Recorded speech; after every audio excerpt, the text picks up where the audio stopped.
No, Kovar is Czech, Mick. It's Czech. I don't think Technically it is. Slovakian, but it's... Hi, and welcome to our Coffee Talk with Serge. We have an exciting day today.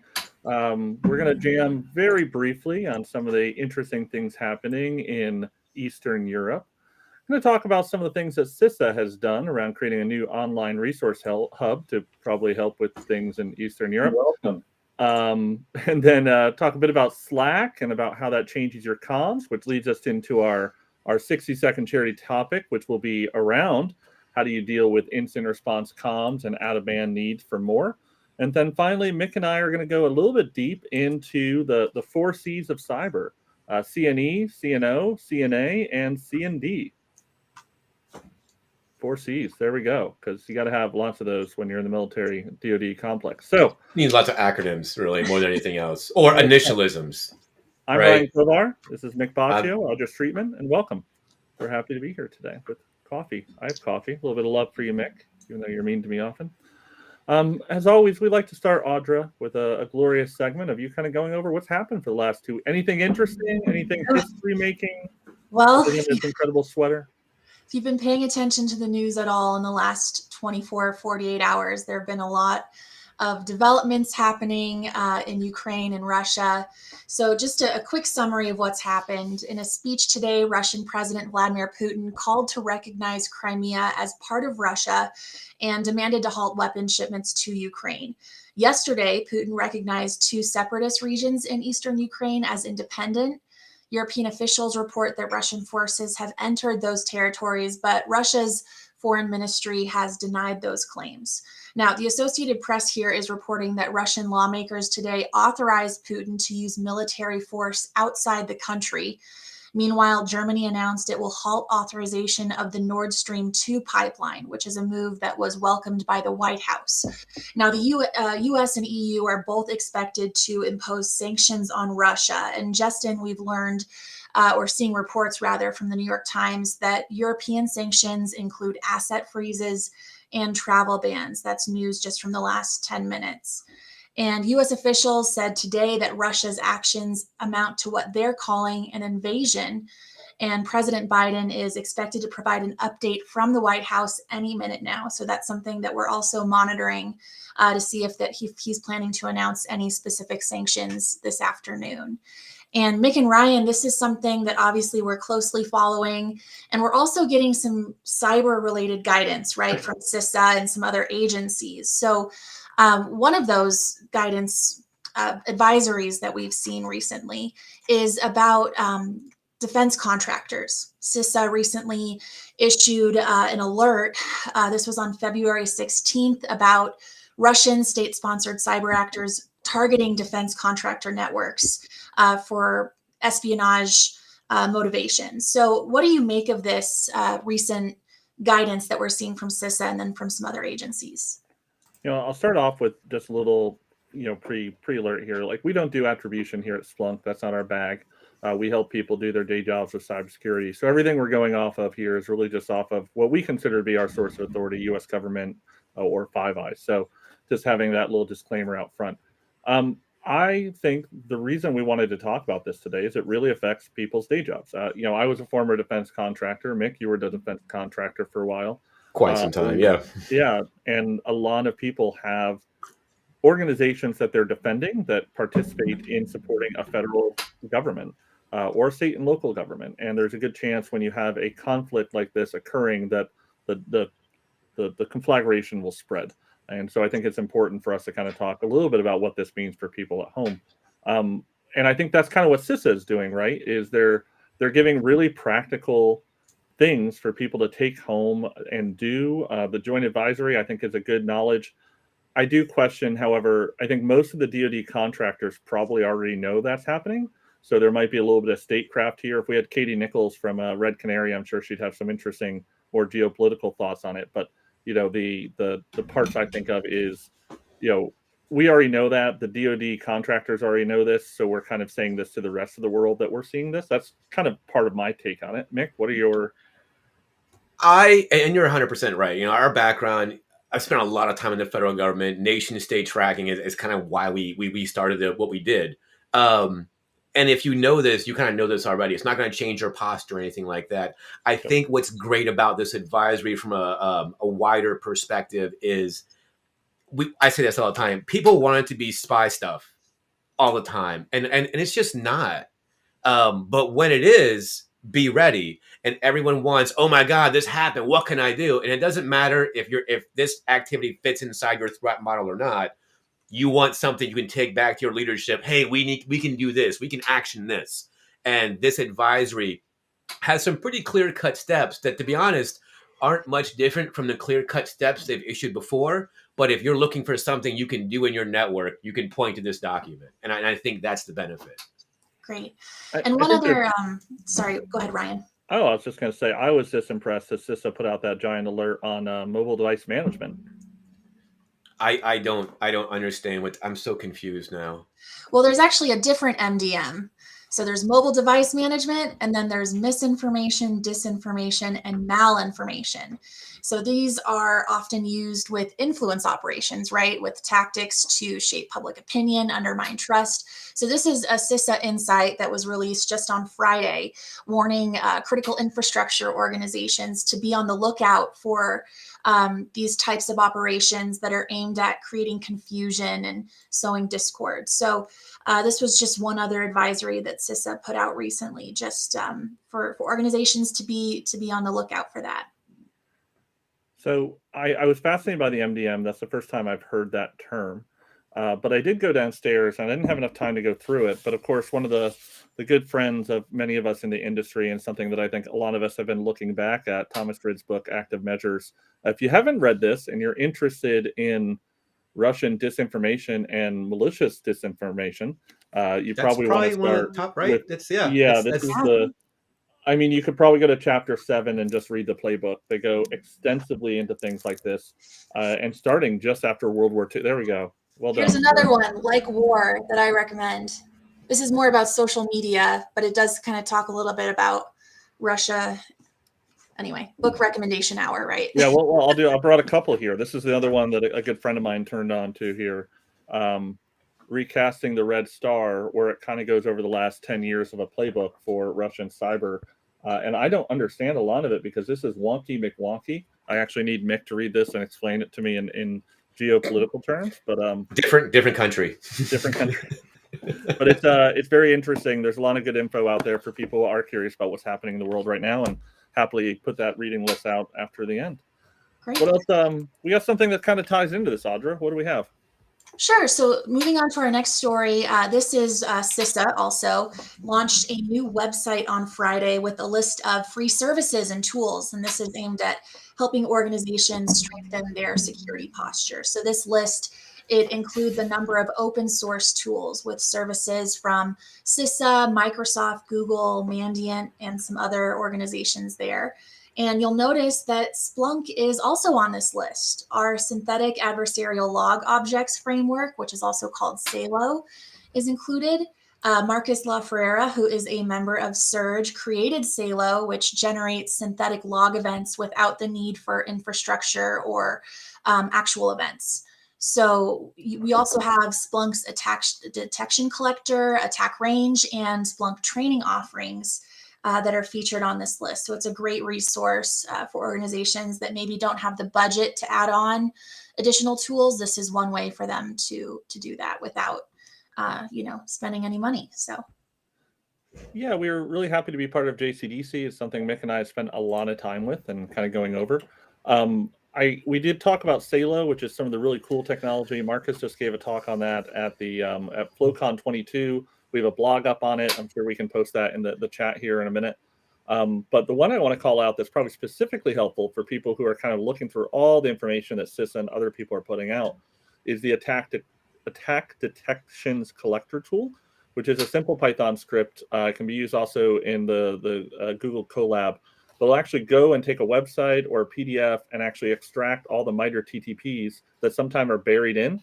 One thing that Mick and I can both talk about being in the government is that people never use tear lines appropriately, and there's no difference in private or public. But what's nice is that we'll find the TTPs, match them, extract them, and then if you are a Splunk customer, which you probably are if you're watching this, will actually then find any of the content created by the threat research team, Splunk's threat research team, and actually pull those out and map all the detections that we have to the MITRE ATT&CK TTPs, which, we talked about those joint adversaries. I think there's been about 10 or 12 of them now that CISA and NSA have put out around Russia and other things.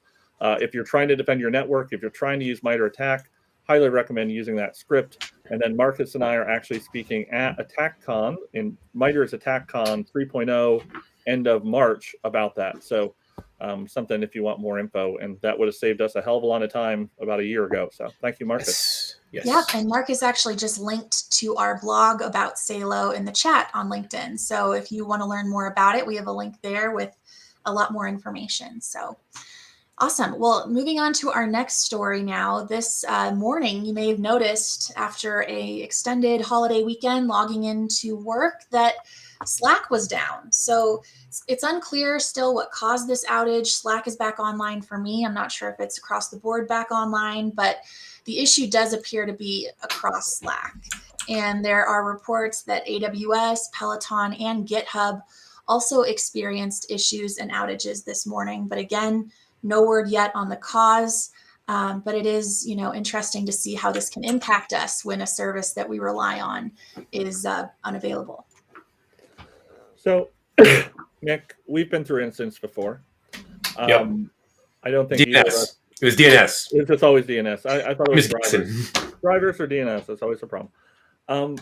We were kind of talking about this. You had a great joke earlier today that basically the entire cybersecurity world stopped thanks to these internal adversaries of Slack and other folks. Why is this so important now for threat researchers, for cyber professionals, for incident responders? Why do you make memes, Mick? Other than your MBOs, why are memes important, or why is it important that Slack went down? Memes are always important because we communicate through pictures. We're just is it memes or memes? Audra, you're younger. It depends who you talk to.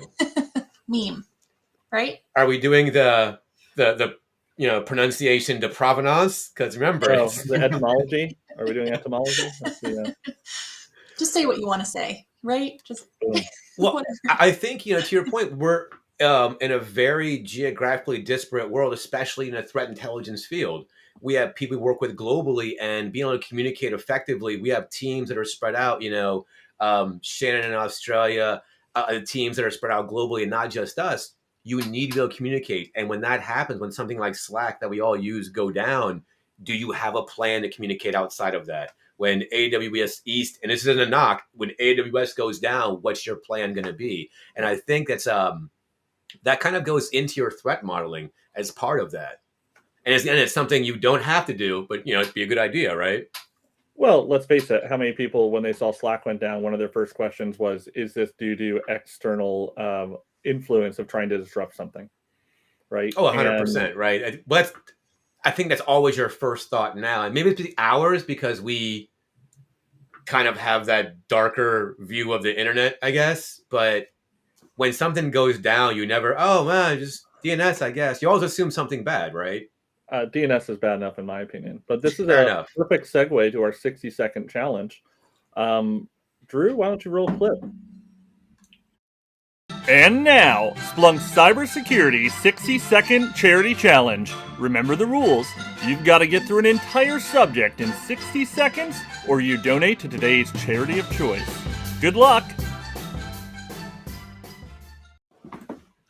There we go. And today's charity of choice, I think you selected this again, Mick. What's our charity of choice this time? So it's our last episode in Black History Month. So we wanted to donate to Black Voters Matter. It's a 501c. You can look it up at Black Voters Matter. And if you really had any question about why we're doing it for the charity, you should probably Google voting rights in America. We'll leave it at that. Leave it at that. So a solid one, and something we both believe in heavily, especially recent events. Now, we wanted to kind of dig a bit deeper into the outage need for backup comms, but really bringing it back down to more specifically why it matters for cybersecurity professionals, especially in incident response or otherwise. Now, Audra has already selected me as a winner, so I'm going to go ahead and say, Mick, I think I won last round, so I'm gonna volunteer Shocker you to there. again. So whenever you're ready, Mick. Drew, all right, ready to go. Slack and a bunch of others fell over like a 3G network today, and the internet security world came together like an unproductive Captain Planet and just kind of sat around. And we've all been through this before. It's that series of tubes that hold the internet together. And to be honest, if you're not at one end of it, you're just kind of along for the ride, like Jeff Bezos cackling on a rocket. Now, you still need to communicate with your team, and your comms plan needs to be well communicated so that the next time this happens, the job can still get done. This needs to happen before the outage, naturally. Now, this should be on every business requirement like HTTPS on a social media website. Now, outages happen more often than we'd like to see it. And what seems to be the most inopportune moment, so what's your backup plan? Is it Zoom with no GIF support? Is it a text group? Is it backup email? Even a living Docker? Is it Microsoft Teams? I'm kidding, it's not Teams. So have a plan, have a backup plan, and have a backup plan for that backup plan. You never know what's going to happen on the internet, but your team still needs to communicate. That's it. Wow, perfect timing. Well done.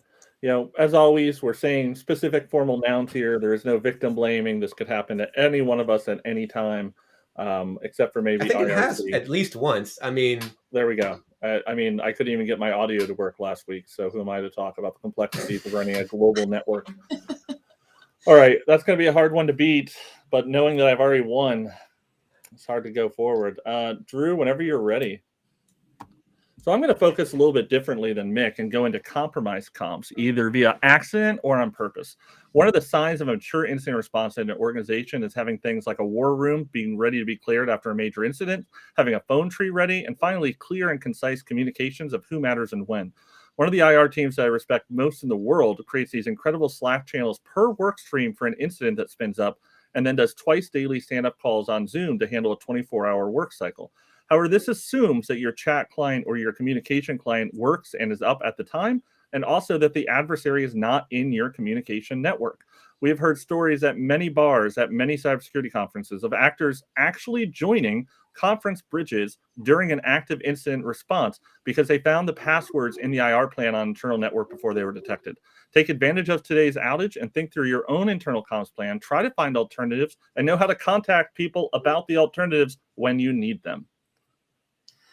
Wow, you guys were both on point with that. If anyone wants to weigh in on this, no, Audra. No, you can vote in the comments, folks. Just let me know what you think in the comments. Go ahead and comment away. I'm just curious what other people think before I make my decision, because Drew voted for the voice of God. Drew voted for Mick. Well, so that's the thing. Ryan, you had a great example for IR when there's some form of an attack where there's an adversary involved. But I think the question here was a more broad one about just in general, if your communications are down, if your site is down, if there's a BGP or a DNS issue, right? Which doesn't necessarily mean an adversary. And also, Drew, our producer, just pointed out Mick's mention of Teams there. Mick has a lot of votes here. Yeah, Mick has some votes. And I think this time around, I'm going to pick with Mick because I think yours was a good example of being prepared for because not only you don't want to get internet lynched. The people are on my side. Well, there we go. It is coming in strong here. I just want to say it's a very my bot army is working. See, I will be protesting in Baltimore next year, January 6th. See me there. Drew, I'm going to be talking to you about overturning this vote. It's not going well for me. I will be very proudly donating to the Black Voters Matter and posting that to the Slack channel very quickly. The best part about these 60-second charity countdowns is no one loses except for Audra for picking the wrong winner. Exactly. It's always the wrong one, right? It is always the wrong one. Drew, can we get a sad trombone here? Let's see. Maybe I have one. There we go. And with that, Mick, let's dig into a little bit of our history as we wave farewell to Audra.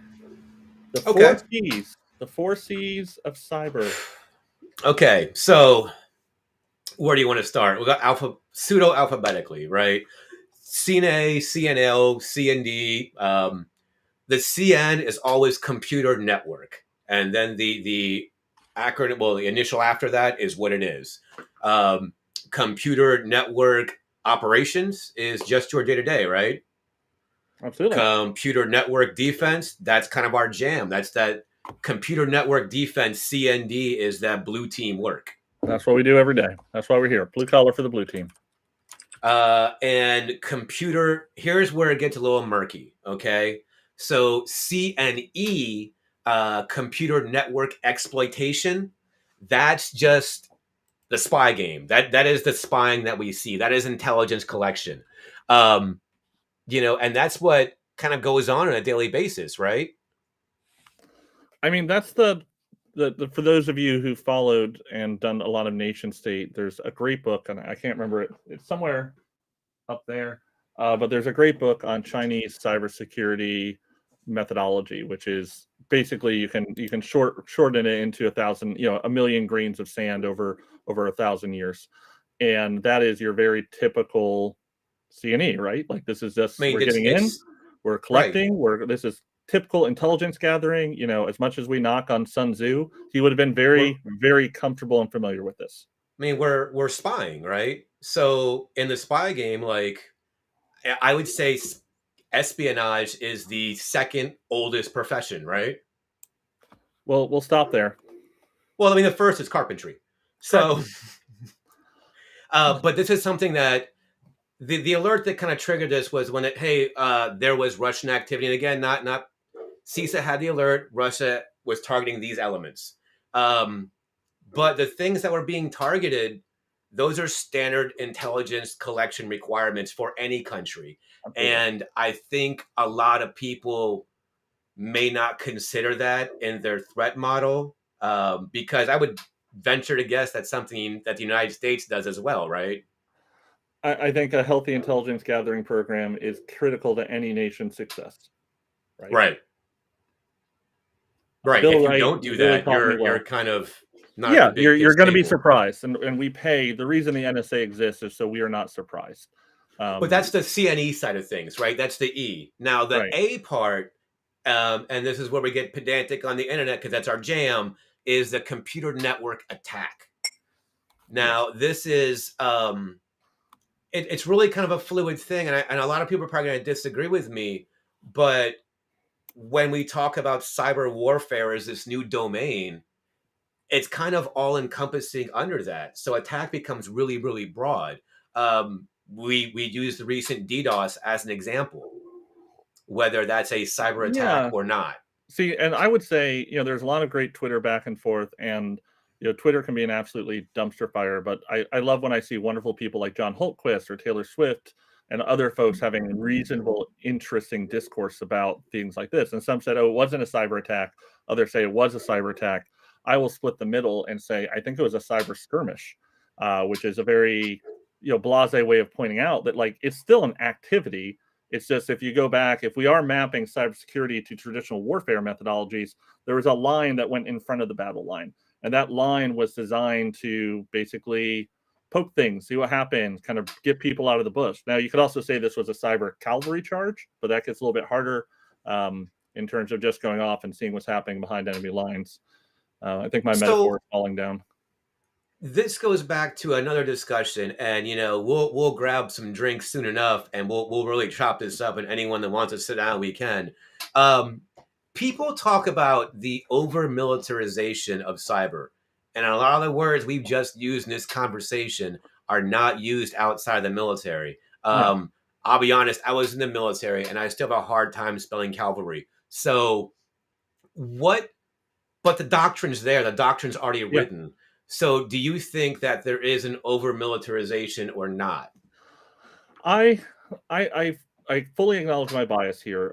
I started in the military. I went into the defense industrial base. I worked in the intelligence community. I did things like this, and short of a 4-year stint in private sector, and now Splunk, where I once again focus on nation state. I'm a nation state kid through and through, right? Part of the DC cyber tribe, fully badged up. But to me, InfoSec is a larger. Information security is the entire profession. And then I put cybersecurity as a focus that really deals with active adversaries attempting CNE and CNA. And then a lot of other things in InfoSec are around policy and procedure and patching and all things that are critical. It's in no way dismissive, but they are different than the day-to-day focus and passion that I per se have had in my career, which is really actively thinking about an adversary on the other side of the keyboard.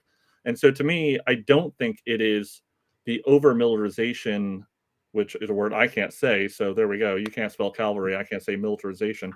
I don't think it's overemphasized because it is an active new sphere of warfare that the only way you can actually pull lessons learned is by going back to source material. Once again, not to pull up Thomas, but like you read this book and he goes back to the 1940s and 50s and has direct parallels for disinformation and information, warfare. And cybersecurity is the reality of that in the 21st century. So I don't think you can. It's military units are using cyber as a weapon. Thus, it is, in fact, a militarization of the effort. So the problem that the counter argument, you're not saying that the only way you can learn this is if you're in the DIB, if you're in the DoD, right? We're not implying that. We're not saying that at all. But how do we convince more folks that this doctrine is kind of the right way? I agree with you. We've had the same conversation where ransomware operators have this new capability of nation state capabilities, but don't have the doctrine or knowledge behind it, so it's misused. How do you bridge that?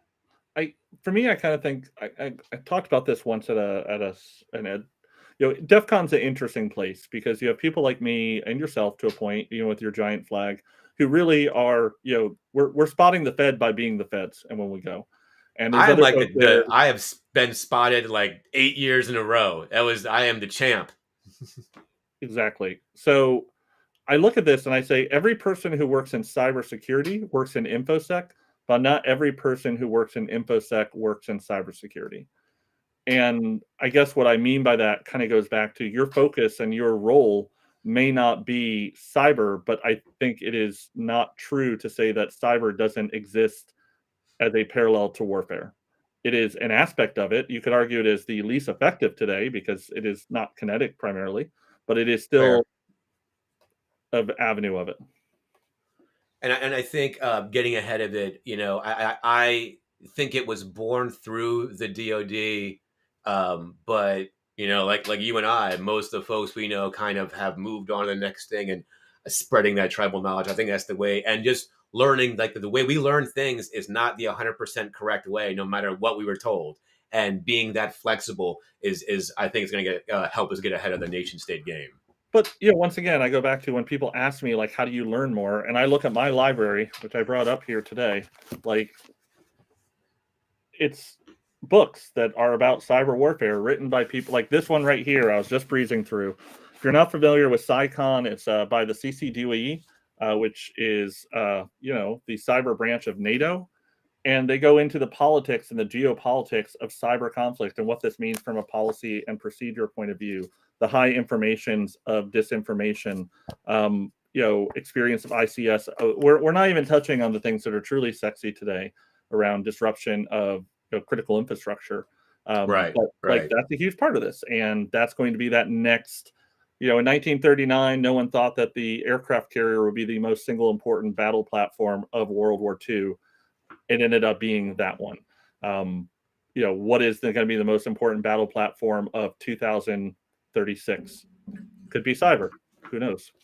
It's going to be something with goggles, I bet. It's just... Yeah, well, this is what's interesting, right? For those who don't realize how interconnected the modern warrior is in a first world nation, it is a lot of data flying around, from drones to head cams to body vests to body cams and via satellite and SATCOM communications. Like it is a very interconnected world, especially in the DoD. When we talk about full spectrum war, where it's full spectrum, it's completely different, and I think it continues to change.